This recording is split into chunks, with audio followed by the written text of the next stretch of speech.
So hello students, আজ আমরা চলে এসেছি ক্লাস টেনের মানে আগামী 2027 শিক্ষাবর্ষে মাধ্যমিক ব্যাচের জন্য। আজ একটা গুরুত্বপূর্ণ মানে একটা কোশ্চেন সিরিজ নিয়ে, যেখানে আমরা তোমাদের যে আগত যে পরীক্ষা আগস্ট মাসের হয়তো কোনো একটা ডেটে মাঝখানে বা শেষের দিকে কোনো একটা ডেটে তোমাদের এই ক্লাস টেনের আজ ফিজিক্যাল সায়েন্স যেটা নিয়ে আজ আমি কিছু তোমাদের প্রশ্ন আলোচনা করে দেব। তো সেটা হবে, এবং যে যে প্রশ্নগুলো বলবো আশা করি মানে আমার চ্যানেলে অবশ্যই তোমরা মানে চ্যানেলটি সাবস্ক্রাইব করে রাখবে সবার প্রথমে নোটিফিকেশান পাওয়ার জন্য। আমি ক্লাস টেনে তো অবশ্যই সাজেশান বা ক্লাস নিয়ে তোমরা চাইলে বলতে পারো, অথবা আমি নিজে আনবই। কিন্তু আজকে যেটা আমি বলবো, তোমাদের সেকেন্ড সামেটিভ যে রয়েছে আপাতত যে 40 নম্বরের হয়, তো তার জন্য কিছু কোশ্চেন, এবং আমি হয়তো সব প্রশ্ন তোমাদের মুখে বলতে পারবো না, কারণ অনেক গুরুত্বপূর্ণ প্রশ্ন রয়েছে। তোমরা মাঝে মধ্যে আমার স্ক্রিনেই ভেসে উঠবে প্রশ্ন, তো সেগুলো তোমরা চাইলে স্ক্রিনশট করে নিতে পারো। আশা করি ওই প্রশ্নগুলো ও মানে বলতে পারি যে ওর কনসেপ্ট ওই রকম টাইপের প্রশ্ন বা কনসেপ্ট অবশ্যই আসবে। তো তোমাদের যে যে চ্যাপ্টারগুলো রয়েছে সেই চ্যাপ্টারগুলো নিয়ে আজ আমি কিছু নোটস রকম বানিয়ে নিয়ে এসেছি, তো তোমাদের কিছু আলোচনা করে দিচ্ছি। আশা করি এই সমস্ত প্রশ্ন পরীক্ষায় আসতে চলেছে।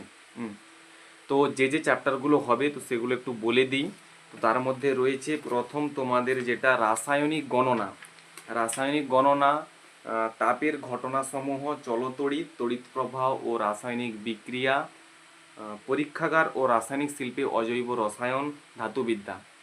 প্রথমেই চ্যাপ্টারটা আমি তোমাদের বলবো রাসায়নিক গণনা। ওখান থেকে তোমরা অবশ্যই একটা 3 নাম্বারের ম্যাথ থাকে, ওই ম্যাথটা তোমরা অবশ্যই করবে। আমি 2-3টে প্রশ্ন দিয়ে দিচ্ছি, এগুলো তোমরা নিজেরা করার চেষ্টা করবে। অবশ্যই পরীক্ষায় ওই টাইপের জিনিস তোমরা পেয়ে যাবে, সেকেন্ড সামেটিভও আসবে, আর মাধ্যমিক ওই পরীক্ষায় অবশ্যই পেয়ে যাবে তোমরা। এরপর আমি যেটা বলবো তাপের ঘটনা সমূহ, এই তাপের ঘটনা সমূহ থেকে যে যে বলবো, প্রথম কথা একক, এককগুলো মাথায় রাখবে। এরপর জলের যে ব্যতিক্রান্ত প্রসারণ, ওই 4 ডিগ্রি সেলসিয়াসের যে ব্যাপারটা হয়ে থাকে, সেটা কিন্তু অবশ্যই তোমরা ওই কোশ্চেনটা করে যাবে, ওই কোশ্চেনটা মানে প্রায় দেয়। তার সঙ্গে আমি বলবো চার্লসের যে সূত্র, চার্লসের সূত্র অনেক সময় ডিসকাস করতে দেয়, 273 ডিগ্রি সেলসিয়াস কেন, ওখানটা একটা ডিসকাস আছে, তোমরা দেখবে, বা আমি একটা তুলে দিচ্ছি ওই ছকটা, ওই রায়মার্টিনের ওই ছকটা তোমরা করে যাবে অবশ্যই, মানে ওটা একটু প্র্যাকটিস করে যাবে, ওটা দেয় পরীক্ষায়। হ্যাঁ, আরও কিছু কোশ্চেন আছে, আমি তোমাদের এই মুহূর্তে সব কিছু বলতে পারছি না, কিছু কিছু কোশ্চেন আমি স্ক্রিন দিয়ে দিচ্ছি, তো এগুলো তোমরা করে যাবে। এরপর যেটা বলবো, ওই প্রসারণ, তাপের যে প্রসারণ, তাপের প্রসারণে যেটা গুণাঙ্ক হয়, ওই দৈর্ঘ্য প্রসারণ গুণাঙ্ক, তোমাদের আয়তন প্রসারণ গুণাঙ্ক, ক্ষেত্র প্রসারণ গুণাঙ্ক, ওইগুলো ইম্পর্টেন্ট সংজ্ঞা, সংজ্ঞা পুরো দেয়, বলে দিলাম। এরপর যেখান থেকে ওখানে অঙ্ক যেটা দেয়, যে সূত্রটা মেন ইম্পর্টেন্ট, আলফা সমান L2 - L1/L1 × T2 - T1, এটা হচ্ছে একটা ইম্পর্টেন্ট সূত্র, এটা অবশ্যই তোমাদের দেয়। এরপর আমি যেটা বলবো, তাপের যে পরিবহন রয়েছে, ওই পরিবহন থেকেও তোমরা অবশ্যই একক দেখবে, আর ওই পরিবহন থেকে বোধমূলক প্রশ্নোত্তর আমি কিছু দিয়ে দিচ্ছি 3 থেকে 4টা, ওগুলো তোমরা দেখে নেবে, অবশ্যই করে যাবে। এরপর যেটা আসবে চলতড়িৎ, এই চলতড়িৎ থেকে অনেকগুলো চ্যাপ্টার রয়েছে, আর এখান থেকেই তোমাদের যেটা আসবে 12 নম্বর, এটাই একটু বড় চ্যাপ্টার, আমি বলে দিচ্ছি। চলতড়িৎ প্রথম যেটা রয়েছে, চলতড়িৎ, বিভব পার্থক্য এবং তড়িৎ চালক বল, ইএমএফ। এই ইএমএফ, ইলেকট্রোম্যাগনেটিক ফোর্স, এই ইএমএফ থেকে বা অঙ্ক টাইপের আসে ফার্স্ট। তারপর যাব ওহমের সূত্র, ওহমের সূত্র বিবৃত করো, এই কোশ্চেনটা আসেই, এবং সেখান থেকে ছোটোখাটো প্রশ্ন। আচ্ছা, তারপরে যেটা বলবো, তড়িৎ প্রবাহের তাপীয় ফল, তড়িৎ ক্ষমতা। তড়িৎ ক্ষমতা এখানে তোমরা বটের যে অঙ্ক, বট আশা করি হ্যাঁ এখানেই আছে, হ্যাঁ বটের যে অঙ্ক, এই আমাদের যে গৃহস্থালির যে বৈদ্যুতিক কত টাকা খরচ হয়, এখানের হিসাবের একটা অঙ্ক অবশ্যই আসার চান্স আছে এবছর মাধ্যমিক, অবশ্য তোমাদের এটাও আসবে।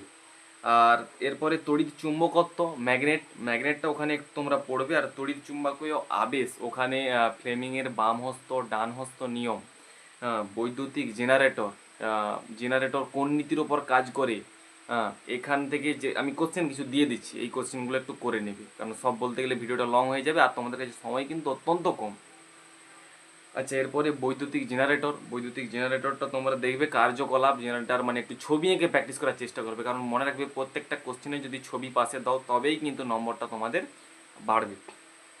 এরপর গৃহস্থালির বৈদ্যুতিক বর্তনী, এখানে ওই সবুজ তার, হলুদ তার, কালো তার যে ব্যাপারটা থাকে ওইটা একটু নোটিস করবে অবশ্যই। আচ্ছা, এরপরে যেটা আমি বলবো, এরপরে যে কোন চ্যাপ্টার রয়েছে না, তড়িৎ প্রবাহ ও রাসায়নিক বিক্রিয়া। এই তড়িৎ প্রবাহ ও রাসায়নিক বিক্রিয়া, এখানে কিন্তু তোমরা বিশেষ করে ওই বলবো যে ক্যাথোড আর অ্যানোডের মূল মানে বেসিক যে কনসেপ্ট ওখানে দেওয়া রয়েছে। এবং ওখানে একটা ইম্পর্টেন্ট কোশ্চেন হয়, এটা বড় কোশ্চেনও থাকে বা 2 নম্বর কোশ্চেন থাকে, অ্যানোড মাড কি, এর গুরুত্ব লেখো এবং অ্যানোড মাডটা কোথায় জমছে, কোন দণ্ডে বা ওখানে কোনটা বিচারিত হচ্ছে কোনটা জারিত হচ্ছে, এই ব্যাপারটা নোটিস করবে। এখান থেকে 1+2, 2+1 বা 3 নম্বরের দিয়েও দেয়, বলে দিলাম। এরপরে যেটা আমি বলবো, পরীক্ষাগার ও রাসায়নিক শিল্পে অজৈব রসায়ন। এইখানে তোমরা এতদিন যেটা পড়ে এসছিলে ক্লাস 10-এর বা 9-10-এ যেটা থাকে, ফিজিক্যাল সায়েন্স আলাদা বই, লাইফ সায়েন্স আলাদা বই। এরপরে তোমরা যখন হায়ার স্টাডি করবে, 11-12 যারা সায়েন্স নিয়ে পড়বে তাদের জন্য বলে রাখি, তোমাদের যে ফিজিক্যাল সায়েন্স বইটা রয়েছে ওখানে ফিজিক্স আলাদা পার্ট চলে যাবে আর রসায়ন বা কেমিস্ট্রি আলাদা পার্ট চলে যাবে। এই এই ফিজিক্স আর কেমিস্ট্রির তরফ থেকে আমি যেটা বলবো, এখানে যেটা তোমাদের শুরুতে রয়েছে পরীক্ষাগার ও রাসায়নিক শিল্পে অজৈব রসায়ন, এখানে তোমরা অ্যামোনিয়া প্রস্তুতি প্রথম দেখবে, তারপর H2SO4 অর্থাৎ সালফিউরিক অ্যাসিড প্রস্তুতি, আরেকটা রয়েছে HCl প্রস্তুতি। এই তিনটার মধ্যে ইম্পর্টেন্ট যদি কোনো মানে বলা হয় H2SO4 প্রস্তুতি, ওইটা একটা ইম্পর্টেন্ট ধাপে ধাপে বিক্রিয়া রয়েছে। ওখানে ওলিয়াম কি একটা গুরুত্বপূর্ণ কোশ্চেন, এবং আরও রয়েছে অ্যামোনিয়া প্রস্তুতির হেবার পদ্ধতি, ওটা ইম্পর্টেন্ট। হ্যাঁ, আচ্ছা, এরপরে যেটা দেখবে না, নাইট্রোজেন প্রস্তুতিটা হালকা করে, ওখানে নাইট্রোলিন কি একটা ইম্পর্টেন্ট কোশ্চেন বলে দিলাম।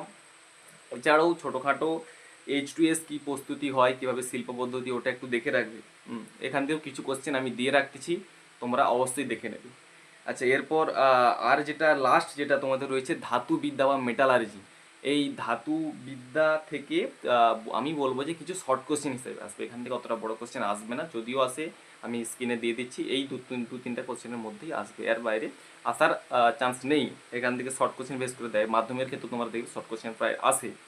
তো এখানে থার্মিট পদ্ধতির সাহায্যে কীভাবে রেলপাত জোড়া লাগানো হয় ওটা একটা কোশ্চেন রয়েছে, আর গ্যালাভাইনাইজেশান ওখান থেকে একটু দেখবে, আর যেটা ধাতু হয় বা মরিচা কীভাবে পড়ে তার সংকেত, এই জিনিসটা একটু দেখবে।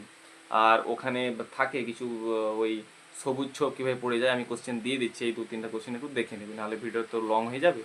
তো আজকে এই পর্যন্ত ক্লাস 10-এর ফিজিক্যাল সায়েন্স সেকেন্ড সেমেটিক পরীক্ষার জন্য আলোচনা করলাম। যদি ভিডিওটি ভালো লেগে থাকে অবশ্যই একটা লাইক করবে এবং কমেন্ট করে জানাবে তোমরা কি কি কি আরও ভিডিও চাও, বা কোনটা কোনো টপিক যদি বুঝতে সমস্যা হয় আমাকে অবশ্যই জানাবে, আমি ভিডিও নিয়ে আসবো পরে।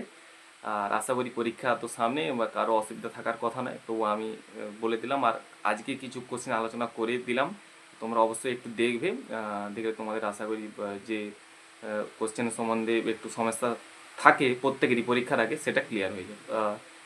পরবর্তী বা আরও ভিডিও তোমাদের অবশ্যই আসবে আমার চ্যানেলে, তার জন্য অবশ্যই সাবস্ক্রাইব করে রাখবে আমার চ্যানেলকে।